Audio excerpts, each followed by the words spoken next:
still walk through a cemetery every day? Yeah, because my studio is in Brooklyn, and it's surrounded on two sides by this giant historic cemetery from 1836 called Greenwood, and there's like a lot of famous New Yorkers buried in there, and it's really the only like nice walk you can go on in the neighborhood because the rest of the neighborhood like not that nice, and the only nice walk is through these like rolling hills, but it's just covered with corpses. But yeah, I always do.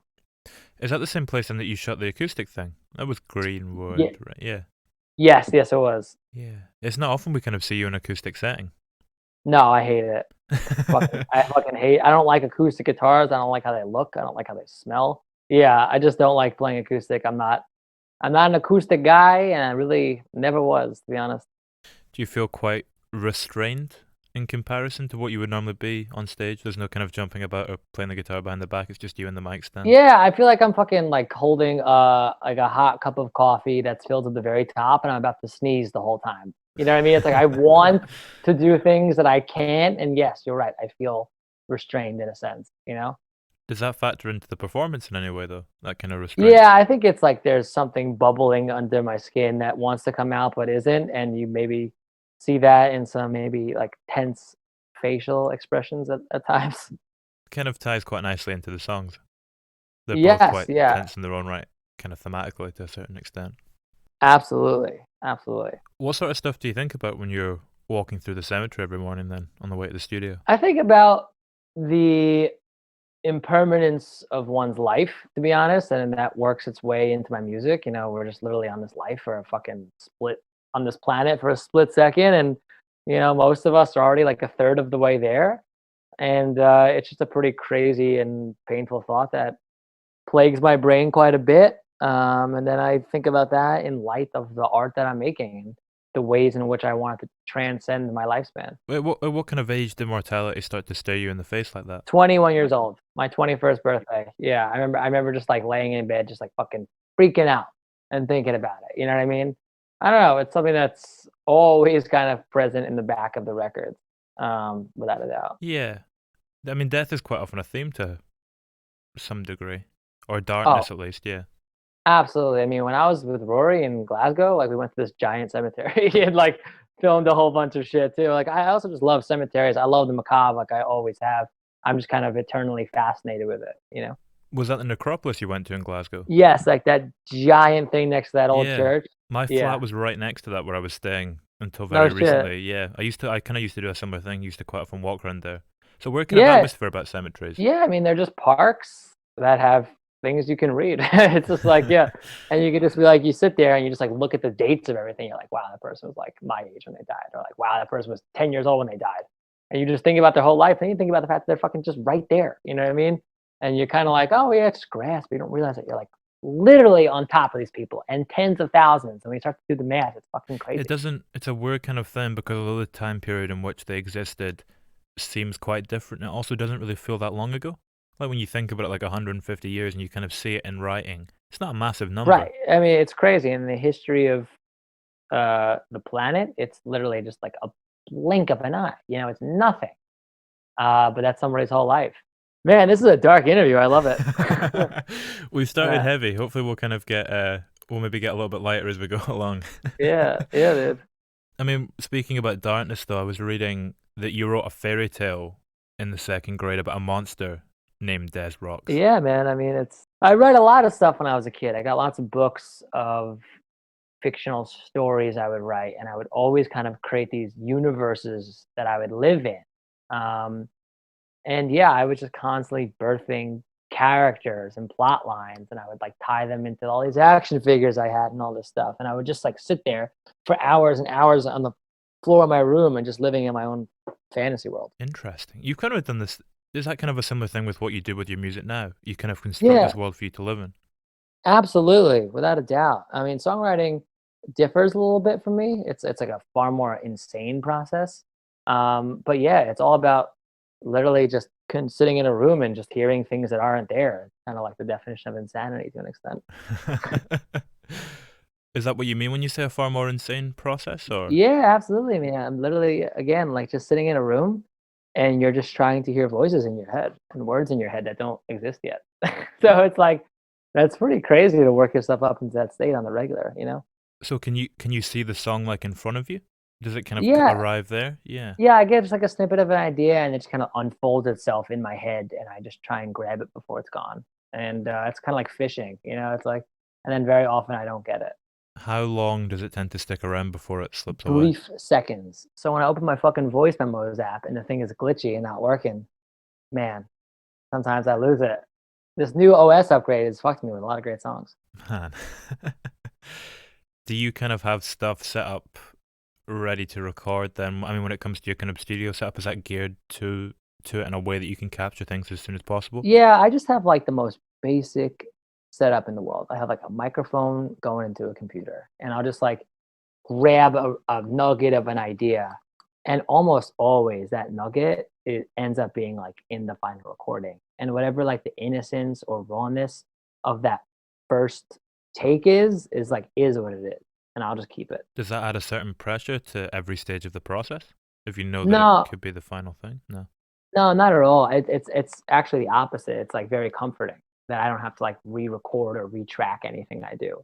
I'm like, these drums, I mean, whatever I just sang, like sounds like shit. And I'll be like, and it's supposed to sound like shit. Like, you know what I mean? Like that's who I am. That's like my sound. So I don't put any pressure to like to make things that much better than they are when they first go in.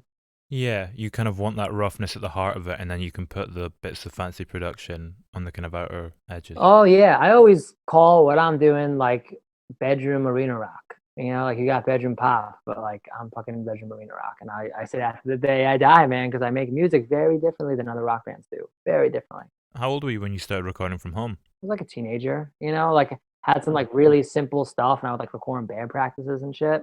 But I didn't really start like producing on my own up until just a couple years ago when I started like launching Des Rocks, and it was really more out of necessity because I was just fucking totally broke, and all I had was this 2014 MacBook Air that I still use to make almost all the records. How did that impact your songwriting process in comparison to before? I think it just created a sort of sonic charm and uniqueness.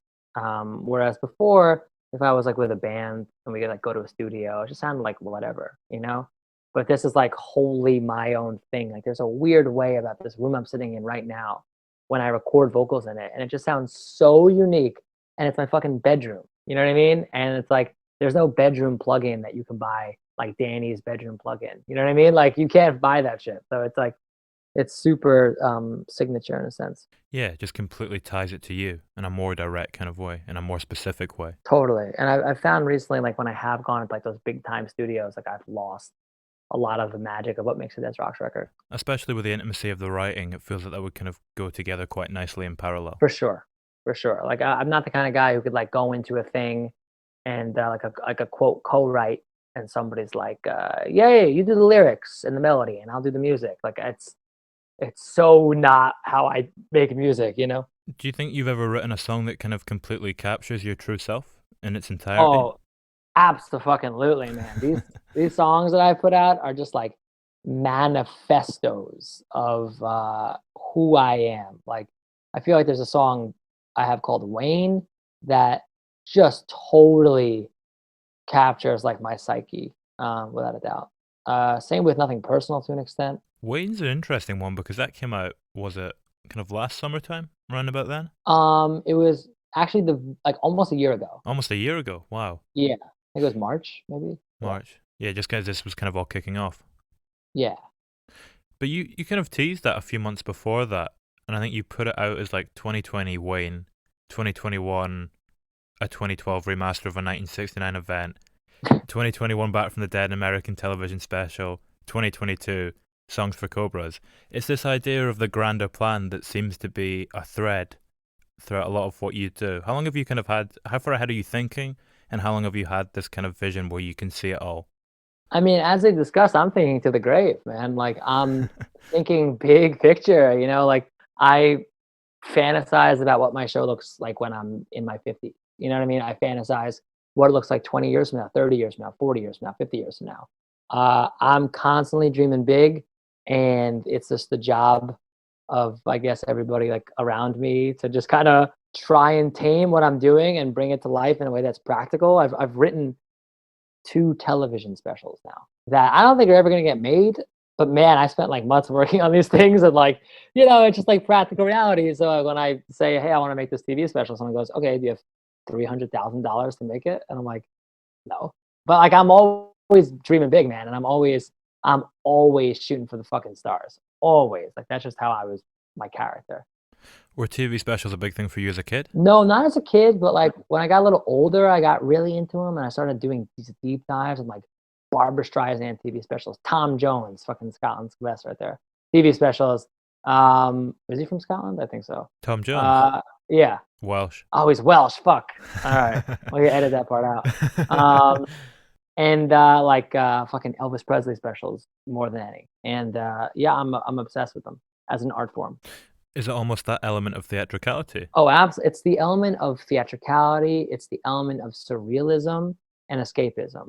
And I feel like a lot of art today a lot of music today does not transport the listener. You kind of listen, you're like, it's a cool song, next song, next song, next song. But I want to like create a world that people can escape to and live in and enjoy and provide like a really stimulating artistic experience to every sense imaginable.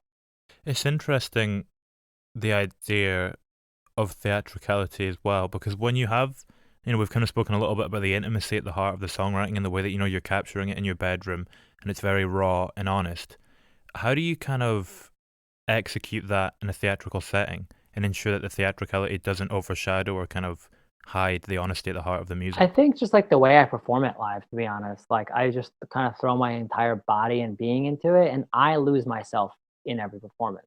I like am not thinking of anything other than I'm so present, And I think that point you're making, like that's where it comes out, just in the way I, without thinking, move to the music live and perform it. Is there any other time in your life when you're present to a similar degree?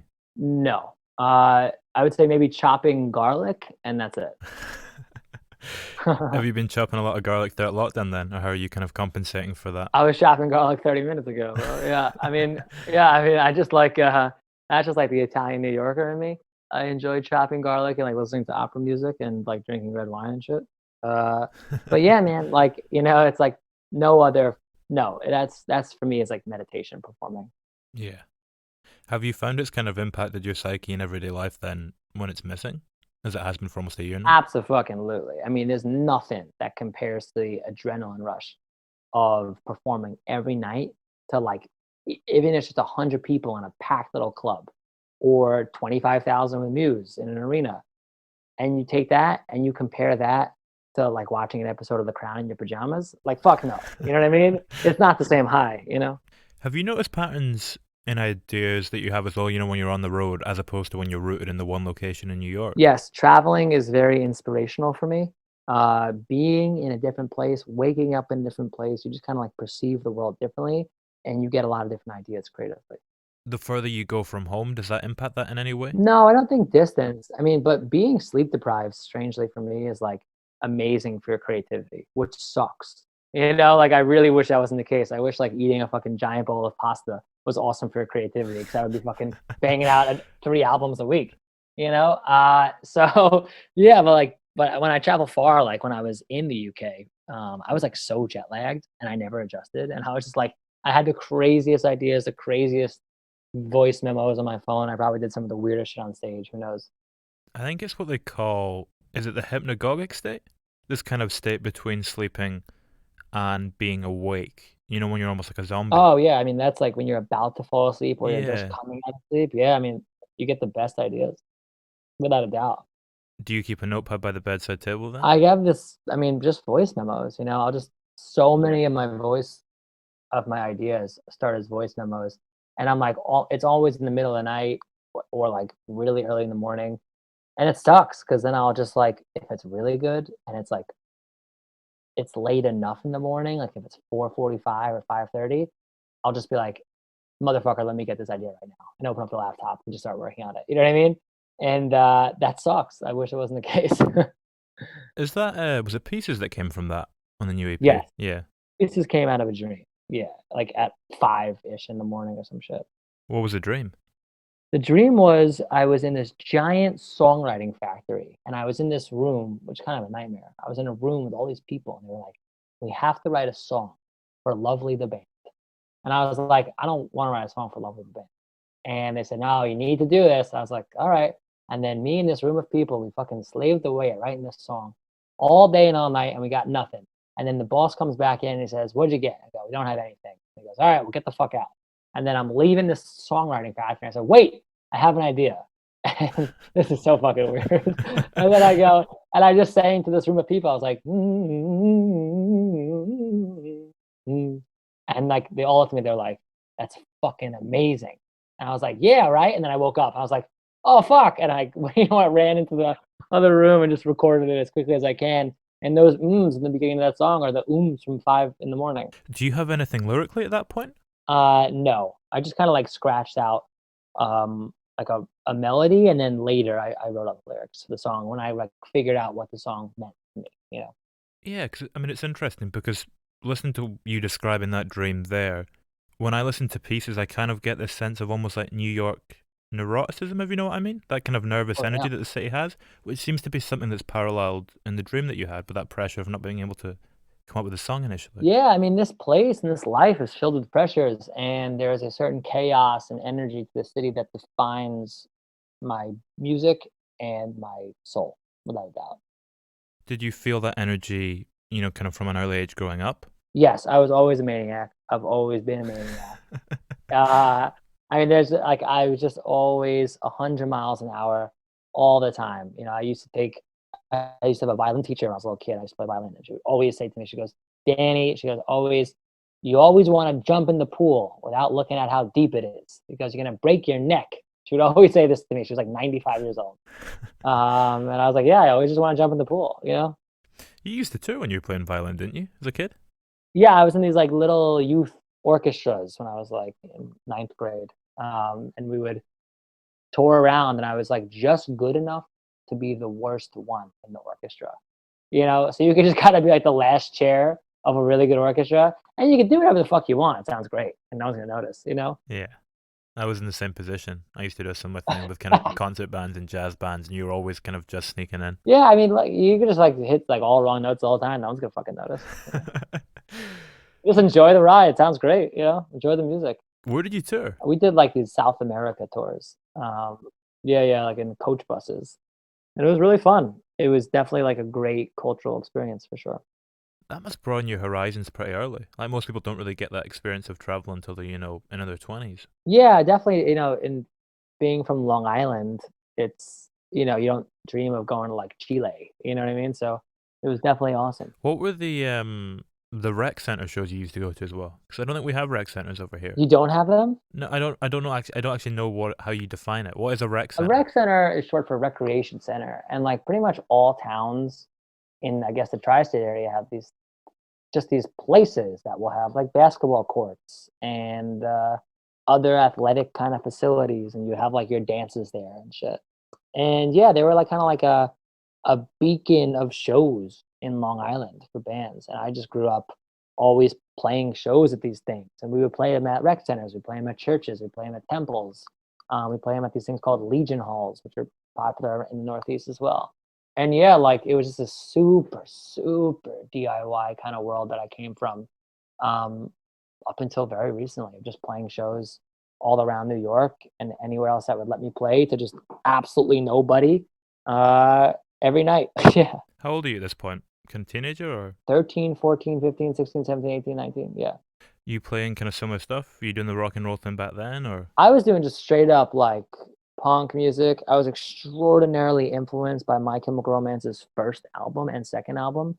I was just like obsessed with that, but I was simultaneously obsessed with like Queen and Bruce Springsteen and these sort of bigger, more grandiose artists. And I was just always like this 13, 14, 15-year-old little punk playing this like show at a rec center and pretending I was in a fucking arena and playing to like my cousin and like a handful of people who stopped by.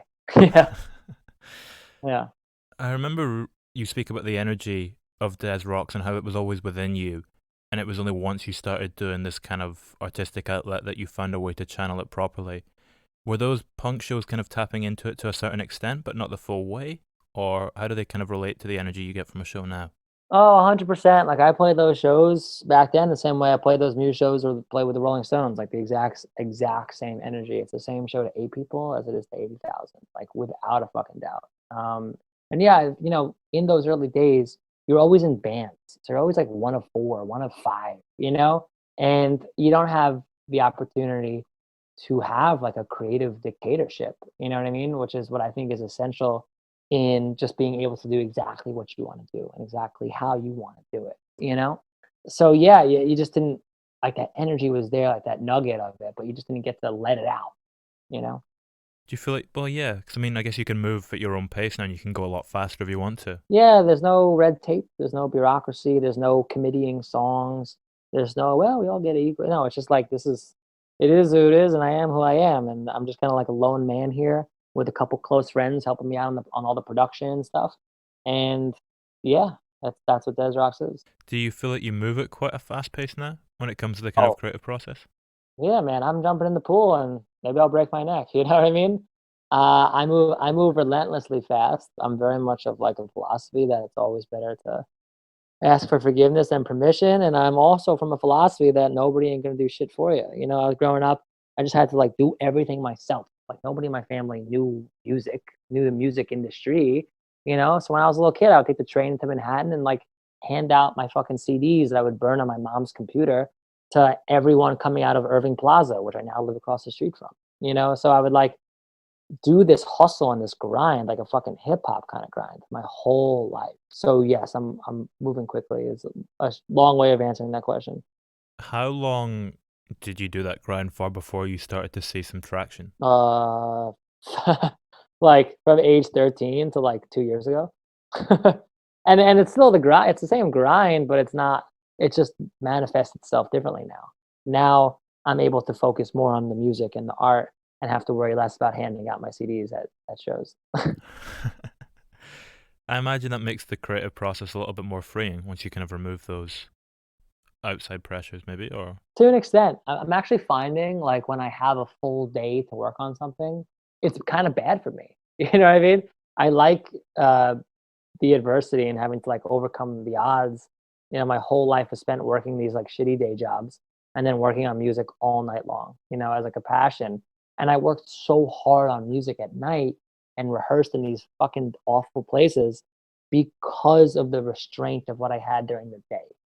And I feel like if I didn't have that, I don't know, if I was like some rich kid or some shit, like maybe I wouldn't be working as hard on the music. Because I was like, I got 7 hours where I have to go back to fucking work. I was like, go crazy. did you get much sleep at that point? No, I had a couple years where I was like in school and working a job and in a band. And I was like really trying to like go hard in the band. And I was just working all night, every night. It was such a fucking grind. Definitely a lot of missed birthday parties and friends events for sure, but it's just the nature of the beast. You have to give yourself entirely to it. Otherwise, it's not going to be that great. Yeah. I mean, creativity is a kind of inherently selfish act, isn't it? For sure. Uh, Absolutely. I think what I have to say to the world and my means of expressing myself through the medium of music is important and should be heard by other people. So that's definitely a narcissistic sort of angle to begin with. It's probably a better way to channel narcissism though than in the everyday. Like if you can kind of get rid of that itch in that setting, it's healthier than have it manifest in everyday conversations. Yeah, I mean, and strangely, it's like, there's like two halves of the brain or two aspects of the personality in the sense it's like on stage. Oh yeah, like I'm a fucking monster. Like I always say the person on stage is the real me. But then in like day-to-day stuff, like I actually don't at all like being center of attention. And I'm very kind of mild mannered and reasonable as a human being. Do you ever feel restrained in the day to day by comparison? No, I mean only in the sense like I think if I was performing on a stage all day and all night, I would die probably. Like if that part of me that like Mr. Hyde was out all the time. At the same time, not playing shows, I definitely feel that pent up frustration. I mean, it's interesting that you call it that kind of Mr. Hyde side to you as well. Do you kind of very much have to identify as a separate side of yourself in order to kind of exist as a normal person too? No, because I think for me, I never had this. I was always this person who like had to get an education, had to go to school, I had to work a job, and like so I could do music at night. So I was good at like switching. I was good at being like, okay, I got out of this fucking shit ass office. Like now I'm able to do what I really want to do and turn on the fucking creative juices and like turn on like the things that would become Des Rocs. You got a law degree, didn't you, Yes. back in the day? Then did you Um, did you work as a lawyer for a while? yeah, and I was like, doing legal shit. And for me, like I was always getting like fucked in bands when I was a kid. And I would be touring and I'd be playing these podunk places. And like, my band was shit. But like let's say we brought 25 kids to the show and I would say, hey, 25 kids, right? That's like $250 in tickets. So can I have some gas money? And they'd be like, nah, like XYZ, ABC. And I was like, fuck this. I hate not knowing everything. I want to always be the most knowledgeable person in the room.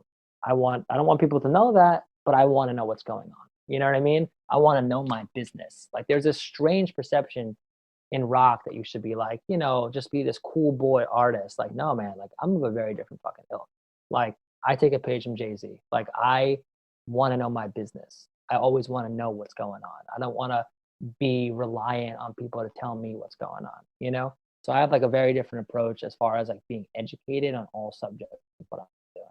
It's about having this control, isn't it? It's the same thing when we're speaking about making the world of the music. Maybe even the same thing, when you were making worlds up in stories as a kid. It's about having control over something and not to rely upon a cliche, but in control of your own kind of path and future. Oh, absolutely. Like I'm a total control freak, like ask anybody. But at the same time, yeah, I think if you have the knowledge of what your business is and like what you're doing, then you could put together the best team of people around you who you trust and have them doing like amazing things on your behalf. So you can focus more on the creative side of things.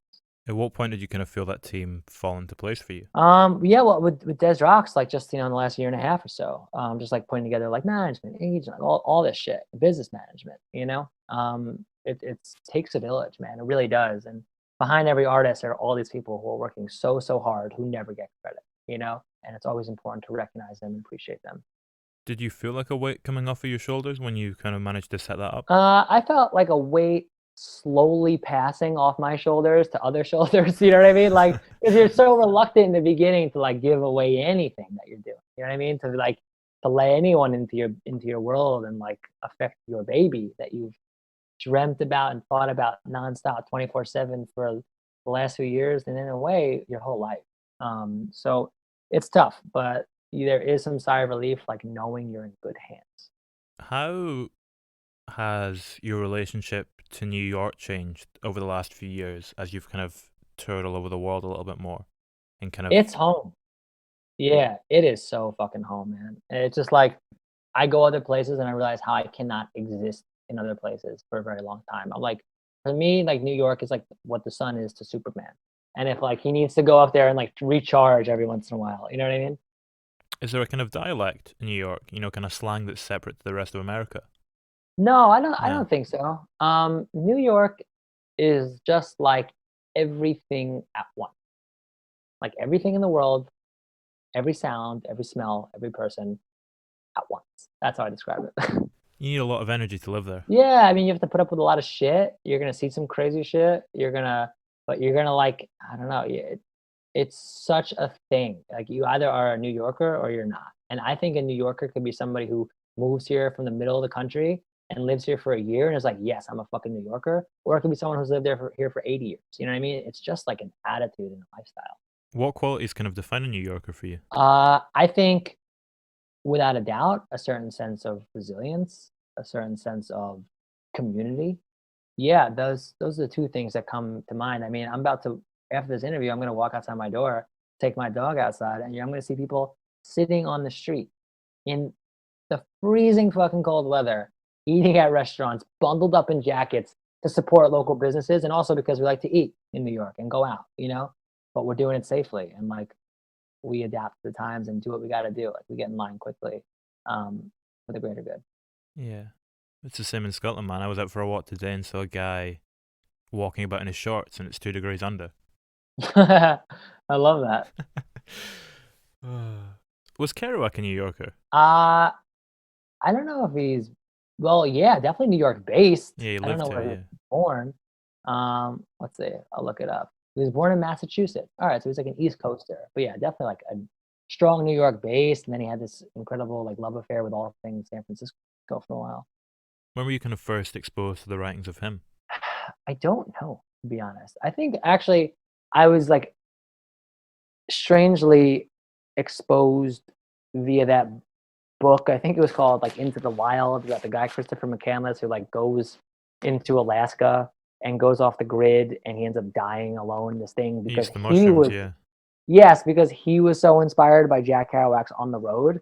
And I was like, this book seems like a terrible idea. I was like, let me check it out. You know what I mean? So yeah, I think that's how I got into it in a weird way. But I felt I just really like the poetry and the prose. I just it's such a fucking time and a place, and it's so creative and weird. Is that kind of partially where your affinity for this? It's almost kind of, like bluesy, kind of timeless classic imagery. We're kind of speaking about the darkness earlier. These kind of, I'm trying to think of a way. It's almost just these images that feel timeless that could have been written in songs, 50 years ago, and you're writing them in songs today. Yeah, I mean, it may all just come from a similar place in my soul, without a doubt. I do love like the 50s. I'm pretty obsessed with the era. I'm obsessed with the fashion, and just the past in general. Like I'm always kind of invoking the past and always trying to push it into the future and like drag rock and roll music kicking and screaming into the 21st century by getting weird and taking risks. But also like the things I love are like classic melodies and timeless lyrics and these things. So I'm always drawing on the past at the same time. Yeah.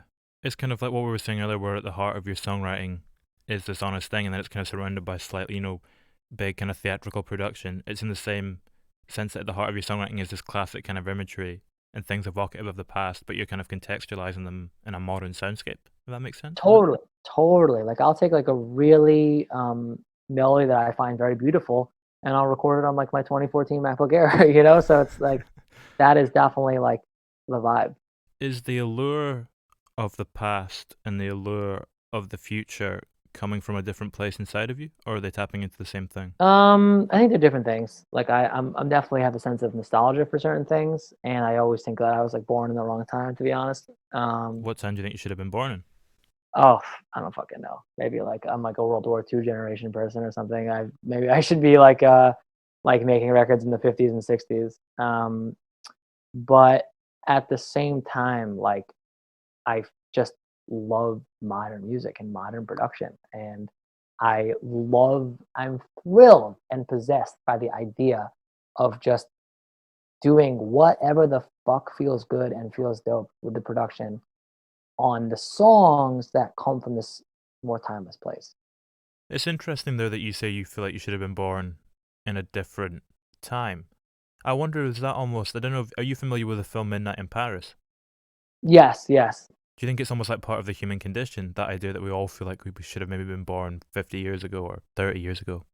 Absolutely. I think people will constantly fetishize the past. I mean, maybe with exceptions to like some really maybe this is just like a novel kind of 20th century thing. Like I don't think somebody in the 1700s was like, man, I want to go back to back Middle Ages. yeah, I want to go back to like the 1500s, man. Like if I was just born during the Renaissance, wow. You know what I mean? I just don't think I think it's like a uniquely 20th and 21st century condition.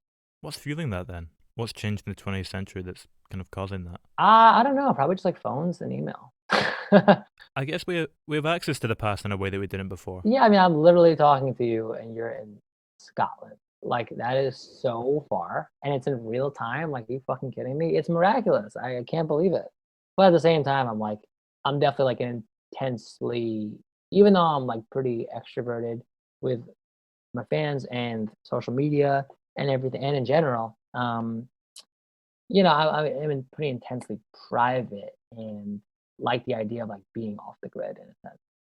It's interesting, we're kind of speaking about the way that we fetishize the past. Why do you think it is that kind of past this turn of the century, rock music, to a certain degree, has kind of felt a little bit reluctant to move forward in the same way maybe it did through the 60s, the 70s, the 80s, the 90s? Because nobody's taking risks creatively. Nobody's getting weird. Everybody is just concerned about what other people will think about their music.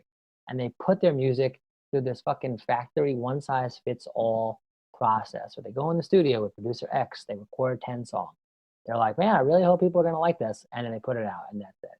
And it's like, who gives a fuck? Like an alt band or a rock band or whatever you want to call it today sounds the exact same as it did 10 years ago, 20 years ago.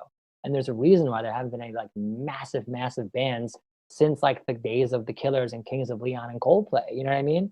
I feel like it's kind of all wrapped up in the beginning of those bands' careers with people just like making big, beautiful music, but also pushing boundaries sonically. Um, that's my spiel. Yeah, yeah. You know, it's like it's a stale thing, man. Like no one. I think you just have to have this mentality of I'm gonna make this music. If nobody fucks with it, so be it. The second you're like, I'm making this music and I hope other bands like it, I hope radio people like it, whatever, you're fucked. You're never gonna do anything worthwhile. Like people try and like invoke these bands from the 60s and 70s as like what people should be doing now, perhaps. But it's so important to remember that what those bands were doing in the 60s or 70s was innovative. It was new. Like what we call classic rock was the most fucking progressive thing on planet Earth at the time. You know? It was the fucking like emo trap of its day. It was taking these other things from the 50s and building on it and pushing it and challenging it sonically and taking risks, you know?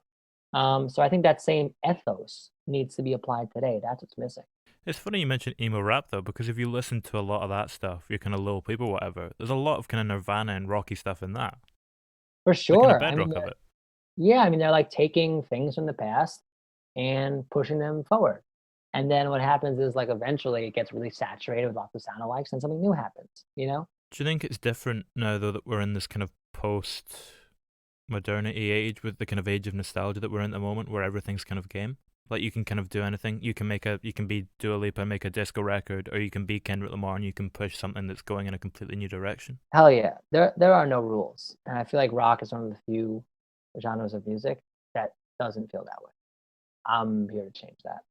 Do you think if you do something different though, or when you do something different, you'll get classified as alternative instead of rock, and they'll try and put you in a different thing? Yeah, I mean, who knows? You know, like I don't give a fuck about any lanes, categories, titles. I think rock is not a sound. I think rock is just an energy and attitude. And that if I make a fucking polka record after this record, that's gonna be the most fucking rock shit ever. You know what I'm saying? It's like Queen, who you always kind of. I think you're quite a big fan of Freddie Mercury, right? It's huge, yeah. Yeah, it's the same thing. Um, Kind of doing yeah. something completely within their own lane. You gotta just take a fucking big swing, and either you're gonna hit a home run or you're gonna just miss and whiff and fall on your ass. Anything in the middle, there's a lot of that already. There's no room for that. You know, it's not worth anyone's time. There's a lot of music out, it's not worth listening to. Do you have a sense when you're kind of like you said, hitting a home run and kind of going for it and doing something completely out there, or do you just kind of see it always doing something true to yourself? It's a combination of both, you know? Like sometimes I'll make a song, I'm like, man, this feels like a little safe. Like, how can I fucking like really challenge this and get weird? And then sometimes I'll be like, well, that's just the song doesn't need that. You know, maybe the song needs like kind of just guitar and bass and drums or something, you know? I don't ever want to get weird for the sake of getting weird. I want to be progressive in my choices, but always do what's best for the song. You know, the song will kind of tell you what it needs. Yeah, it's like nothing personal. You kind of almost start off on a kind of slightly rap orientated thing, and then it goes into this kind of stomping bluesy rock, and it feels completely organic. Yeah, I mean, I hope it's just a fucking hodgepodge of God knows what, but at the end of the day, I just if it feels good, it feels good. I don't care what I used. I don't care how I got there. I just go by gut. If it feels good, it feels good. Do you think that confidence is kind of what gives that song such a swagger Oh and a yeah, kind you of gotta move to it? yeah, you gotta be like immensely, I think, confident to make music. Yeah. I mean, it's probably a very double-edged sword where you go through periods of like the exact opposite. But in the middle of like really creating a song, it's definitely a burst of extraordinary confidence. Do conviction and self doubt fuel you in different ways? Absolutely. Absolutely. How so? I mean, I think every artist is paralyzed by crippling self-doubt, especially in an age where you kind of are able to constantly compare yourself to other things going on. And I firmly believe in that Mark Twain quote that comparison is the death of joy, and that one should one should really never compare. They're totally unique things. You know, be like, wow, that song's fucking awesome. What about mine? Well, they're two totally fucking different songs, you know? And the second you can free yourself of that paralyzing constraint, I think the better off you will be creatively and in life in general. especially mentally. Yes. Kind of coming back to the kind of voice of that song and what I was, what we were kind of saying about the way that it moves and the kind of confidence of it and the swagger to it. How do you find the persona for the voice of a song in terms of the way you're singing? Because you on this, especially on this last EP, the voice is doing a lot of different things and singing a lot of different styles. Yeah, I think just like there are different parts of my voice that I access to express different sentiments, you know? My voice can be a little versatile, but it all lives in the same sort of universe. Like I couldn't sing like Imagine Dragons if I ever wanted to. You know what I mean? I could just never sound like that, you know? No matter how hard I tried to impersonate it. So yeah, there's just these like kind of like different shades of the same color in my mind. Do different keys have different personas and personalities? Yeah, I mean, I was just tracking vocals on a song right now that I was just like, fuck, I just wrote this song. I cannot sing it. So I'm just screaming as loud as I fucking can. And then I'm like, you'll figure out live whatever you need to do to get through it. Yeah, so I'm just like literally fucking screaming this shit. Um, yeah. That's fascinating. So the melodies don't always suit the vocal range to a certain extent. Yeah, but I'll like a key that the song is in, and I'm like, fuck, I like this key. There's something magical about this key. So just do it. Do whatever you need to do to get it down. Does it? I mean, what do you kind of primarily write on as well? Do you tend to stick to the same thing or instrument wise? Yeah, like I just like I'm pretty computer based or guitar based, and that's really it. When you're computer based, are you kind of constructing a rough sketch of the entire soundscape as opposed to just the core of it, or? Yeah, yeah. Like I'll put down MIDI and just get like basic ideas of things, and like I'll track guitar and I'll get like a rough demo, like what I call like one of my rat demos, just like a shitty ass little demo, and then I'll spend time like just kind of fleshing the whole thing out. Why'd you call it a rad demo? You know what? I don't know. It's just like it sounds ratty, you know? It's just like a little shitty rat demo, and it's just like a nugget of a song. Are you still in the studio at the moment that's kind of underground? No, I'm in the studio in the graveyard. Did you used to be in one that was kind of like an old train station or something, or an old construction thing? That's just like I don't know what that is out there on the internet, but no, not really. So is this kind of just a standard kind of building by the graveyard? Yes, yes, it is a. It's above a bakery shop, and I've just had so many weird studios and spaces throughout the years, and every kind of weirdo situation you can imagine. Windows or no windows? Oh, I have Windows for the first time ever. For the first time ever. For the first time in my life, and it's amazing. How has that affected your perception of time in the studio? I have one now. I used to not. The days used to kind of just float by. I mean, it was like being in a fucking casino. Like you don't know what's up, what's down, or what's going on. You know, it fucks with you. I didn't realize that until recently, that was why casinos didn't have windows, to kind of just remove that barrier, and you don't Yeah, realize how long you've been gambling. there's no like it's nighttime, time to go home. None of that shit. Speaking of casinos, slightly loose transition to snakes, two things of mistrust. Where's the kind of cobra motif coming from? There's kind of like certain musical motifs that I reference and incorporate into my music to connote different parts of my personality. And the Cobra is one of them. It's kind of like this venomous strand within myself that I like literally featured on a song. And it was just like a fictitious entity. The way that you're kind of saying it's, representative of part of your personality, does it almost become like a go-to tool when you're wanting to speak about a certain aspect of yourself, or does it just come out completely organically and you don't have a control over when you use it? Yeah, I'd say the latter for sure. Like it's just this kind of thing where I'm like, and I'll fuck with the way the voice sounds and make it this kind of totally fucked up like character sounding thing. And that to me like is like the Cobra. Are you kind of speaking about the same thing you do? What's the end of the song again where you pitch the vocals right down? Pieces I do that as well. There's some Cobra cameos going on in a lot of the records, and I kind of sprinkle them throughout to I don't know, maybe subliminally focus or communicate certain things. Yeah, it's interesting how much of the impact music kind of has on people is in a completely subliminal way. Yeah, How do you kind of get a grasp over that? What's impacting people in a way they don't realize? I don't know. It fucks me up to think about. You know that like this idea of psychoacoustics and how loud something can be, and certain choices you make when mixing the records can have profound effects on the way people perceive them. It's a weird thought. I was speaking to a guy on the podcast this morning who was telling me about how even like the shape of your back teeth and the way the music radiates in it can impact the way it kind of stimulates your brain and the way it, makes you feel. Whoa, that's wild. It's crazy, all these things you don't think about, these kind of just completely out with their control. Yeah, like just the subtlest things. I don't know. We're these very weird, complex creatures that have evolved over millions of years, and I think we haven't even scratched the surface on how this shit works. Yeah. Well, we're only, what we were saying earlier, how brief 150 years ago feels. It's the same thing when we've only been here, what, 10,000, 12,000 years or something? Right. Yeah, like as society, yeah. Where did do you kind of remember when the chorus line for This Is Your Life came to you? Yeah, that was another one in a dream where I was just like, Really? Wow. I just kept singing it. Sorry, my voice might sound a little weird right now because I'm under my dining room table trying to get my dog out of this thing.